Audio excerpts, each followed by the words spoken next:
ইসলামগঞ্জের আসনের দলের শীষের প্রার্থী জগন্নাথপুরের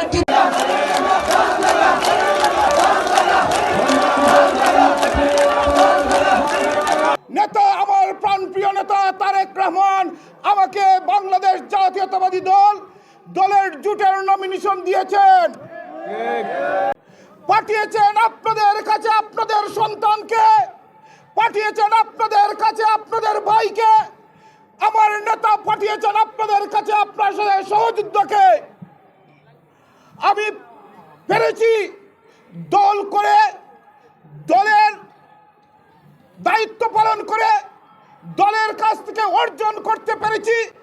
দল বিশ্বস্ত মনে করে দল আমাকে দলের নমিনেশন দিয়েছে। বন্ধুরা আমার, আপনাদের ভাইকে, আপনাদের রাজনৈতিক কলিগকে, আপনাদের কর্মীকে, আপনাদের সহযোদ্ধা বন্ধু বলেন, ছেলে বলেন, সন্তান বলেন, আপনারা পারেন আমাকে এই সম্মান দিয়ে আপনাদের মূল্যবান মহামূল্যবান ভোট দিয়ে আমাকে নির্বাচিত করতে পারেন।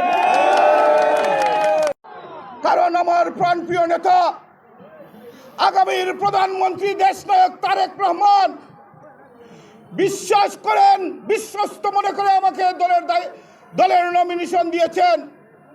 আপনাদেরকে কথা দিচ্ছি, আপনাদের সন্তান হিসাবে, আপনাদের ভাই হিসাবে, আপনাদের মূল্যবান ভোটে আমাকে নির্বাচিত করলে আপনাদের বিশ্বস্ততা অর্জন করতে পারবো ইনশাআল্লাহ।